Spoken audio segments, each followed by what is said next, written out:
오늘 우리가 이사야서 26장 말씀을 읽었습니다. 이 이사야서 26장은 이사야서 전체에서 이사야서 24장부터 27장을 이사야서에 있는 소묵시록이라 이렇게 부릅니다. 그러니까 그 소묵시록의 중간에 들어있는 책이 오늘 26장입니다. 여러분, 묵시가 뭘까요? 묵시하고 비슷한 말이 있는데 계시입니다. 계시.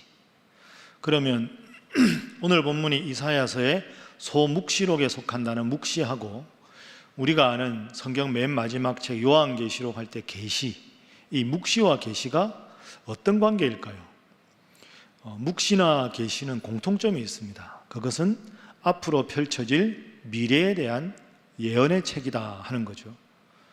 미래 앞으로 어떻게 세상이 변화갈 것인가, 이게 묵시록과 예언서가 함께 다룹니다. 계시록이. 그럼 다른 점이 있습니다. 계시라는 단어를 쓰지 않고 묵시라는 단어를 굳이 강조하는 것은 현실이 아주 절망적이다, 이걸 강조할 때 묵시라고 씁니다. 그래서 묵시라는 단어가 들어가면 분위기가 아주 침울하고 어둡고 절망이 가득한 겁니다. 그러니까 현실에서는 더 이상 희망이라고는 단 한 점도 찾아볼 수 없다는 걸 강조할 때는 묵시라고 씁니다. 그게 계시와 묵시의 차이입니다. 자, 그렇게 놓고 보면 우리가 오늘 읽은 이사야서 26장은 소묵시록이니까 분위기가 아주 어둡고 침울해야 되는데, 여러분 읽으셔서 아시겠지만 그렇지가 않습니다. 상당히 밝습니다. 묵시록의 한복판에 있는 오늘 본문이 왜 이렇게 희망적이고 밝을까? 자, 그 질문을 가지고 오늘 본문 말씀을 다시 한번 제가 원문으로 쉽게 풀어서 읽어보겠습니다. 좀 어렵기 때문에 화면을 여러분은 살펴보시면 되겠습니다. 1절에 그날에는 이렇게 시작합니다. 그날은 하나님께서 절망을 희망으로 바꾸어 주실 미래의 어느 날입니다. 그날에는 성도들이, 하나님을 잘 믿은 성도들이 유다 땅에서 이런 노래를 부를 것이다. 우리의 성은 튼튼하다. 저 성은 끝까지 절망적인 상황을 이기고 하나님을 믿은 사람들이 들어가는 구원의 성을 말합니다. 우리 방금 찬양대원이 거룩한 성이라는 곡을 불렀죠. 이 거룩한 성이 그날에 하나님을 잘 믿어서 들어가는 예루살렘 성을 뜻하는 겁니다. 그래서 그날에는 하나님께서 우리를 예루살렘 성으로 인도하실 것인데 그 성은 튼튼하다. 하나님이 직접 우리의 성벽을 지켜주신다. 그래서 2절 말씀에 그래서 너희들은 그 구원받은 자의 성, 거룩한 성 예루살렘 성의 문을 활짝 열고 하나님 믿는 자는 누구든지 들어오게 하라. 3절 말씀, 여호와 하나님은 한결같은 마음으로, 현실이 아무리 절망스럽고 힘들어도 한결같은 마음으로 하나님을 섬기는 자, 그에게는 평강하고 평강하도록 완전한 평안을 주신다. 4절, 그래서 너희 성도들이요 여호와 하나님을 항상 신뢰하라. 주 여호와는 영원히 우리의 변치 않는 바위 반석이 되어주시기 때문이다. 그러니까 아주 희망에 가득 차 있습니다. 그러니까 본문 말씀은 그날에는 이렇게 시작하죠. 현실이 지금 매우 절망적이다, 어렵다, 힘들다. 그래도 한결같은 믿음으로 이 절망적인 상황을 하나님 바라보고 잘 섬기면 언젠가 그날이 되면 하나님은 믿음 생활 잘하고 변치 않는 마음으로 하나님 섬긴 자들을 반드시 복을 주시고 구원의 성 예루살렘 성으로 인도하실 것이다. 이것이 오늘 본문의 내용입니다. 그러니까 현실은 절망적이지만 하나님 주실 미래의 희망을 노래하고 있는 것이지요. 그래서 저는 오늘 이 본문이 오늘 우리가 처한 상황과 딱 맞아 떨어진다고 생각합니다. 어제 또 뉴스 보니까 확진자가 3,000명이 넘었다. 이제 자꾸 이렇게 2,000명 넘고 이렇게 많아지고 있습니다. 이러다 보면 우리 마음속에는 자꾸 조금 희망이 생기다가 또 좌절하게 되고 또 걱정이 생기죠. 이게 언제까지 계속되려나, 하마 끝날까 하다가 자꾸 답답하고 절망적이고 미래에 대한 희망이 별로 안 보입니다. 그런데 오늘 본문을 비추어 보면 그날에는 하나님이 회복시켜 주실 것이다. 그래서 본문은 오늘 우리에게 이런 질문을 하는 겁니다. 이런 절망적인 코로나 상황에서 너희도 세상 사람들처럼 나에 대한 믿음을 접고 이제는 그냥 하나님 안 믿는 사람으로 갈 거냐? 아니면 오늘 본문 말씀을 거울 삼아서 하나님 주시는 그 미래가 언제인지 모르지만 한결같이 견고한 심지를 하나님 믿는 믿음에 받고 그렇게 믿음 생활할 것이냐? 이걸 오늘 본문은 우리에게 묻는 것입니다. 여러분, 이 질문에 대해서 하나님, 그날이 오기까지 변함없는 믿음으로, 한결같은 믿음성으로 믿음 생활 잘하겠습니다 고백하는 여러분 모두가 되시기를 주님 이름으로 축복합니다. 그래, 저를 한번 따라해 보시죠. 자, 따라합니다. 절망을 희망으로 바꾸어 주실 분은 오직 주님이시다. 여러분 믿습니까? 꼭 저 믿음 간직하시고 하나님 바라보고 한결같은 믿음 생활하시기를 주님 이름으로 축복합니다. 지난 주일에 제가 이 강단에서 여러분과 이런 말씀을 나누었습니다. 인생은 비유해보면 큰 바다를 가는 것과 같다. 그런데 인생이라는 큰 바다를 유유히 나갈 때 내 힘으로 내가 헤엄쳐서 가리라. 그것은 어리석은 일이다. 힘이 빠져서 지쳐서 포기할 수밖에 없다. 작은 배를 타고 가면 작은 파도는 이길 수 있으나 큰 파도가 칠 때 그 파도를 넘어설 수가 없다.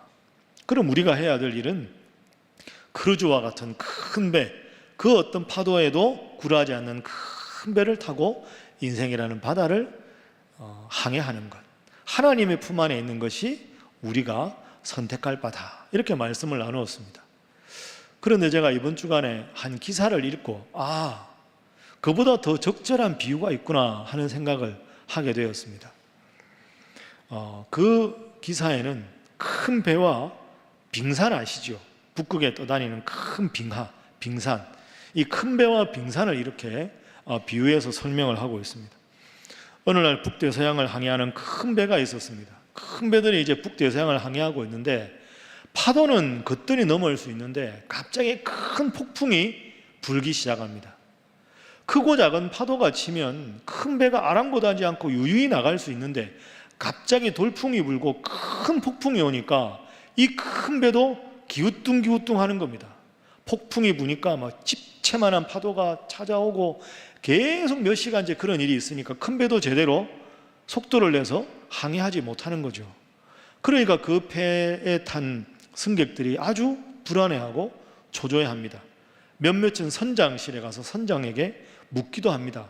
항해가 안전할까요? 문제가 없을까요? 그러면서 선장이 이제 안심을 시키고 이야기를 하고 있는데 선장실 바깥으로 저기 보니까 북대서양 바다를 쭉 가다 보니까 큰 그 빙하가 보이는 겁니다.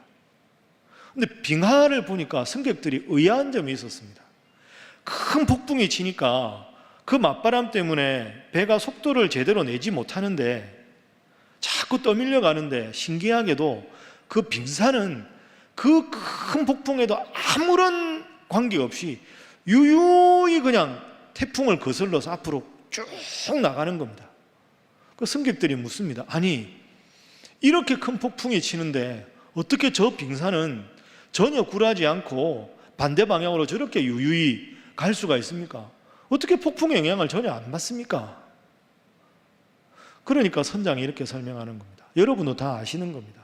빙산은 우리가 흔히 아는 말로 빙산의 일각 이런 표현이 있지 않습니까? 바다 위로 나오는 빙산은 10% 정도에 불과하고 바다 밑에 어마어마하게 90% 정도가 딱 숨겨져 있는 게 빙산입니다. 정확하게 말하면 북극의 빙산은 바다 수면 위에 8%가 있고 수면 아래 92%가 거대하게 있습니다. 그러니까 빙산은 겉으로 아무리 폭풍이 치고 태풍이 불고 파도가 쳐도 8% 나와 있는 그 수면 위에 돌출된 부분은 아무런 영향을 안 받는 겁니다. 뭐에 영향을 받느냐?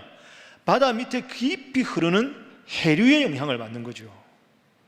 그러니까 아무리 겉으로 수면 위에 태풍과 폭풍이 몰려와도 바다 밑에 유유히 흐르는 해류의 영향으로 묵직하게 우직하게 자기 방향을 그대로 가는 겁니다. 그게 큰 배와 빙산의 차이라고 선장이 설명을 하더랍니다.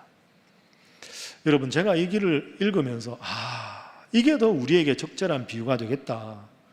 큰 배를 타는 것, 아무리 배가 커도 수면 위에 주로 나와 있는데 빙산은 수면 아래의 92%가 잠겨 있습니다. 지금 우리는 코로나라는 광풍을 누구나 겪고 있습니다. 끝나겠지, 나아지겠지. 그러다가 코로나 확진자 수가 많아지고 적어지는 것에 따라서 일희일비하고 희망을 갖다가 절망을 갖다가 반복하고 있습니다. 자꾸 우리도 그 영향을 하나님 믿지만 받으려고 합니다. 잘못된 거죠.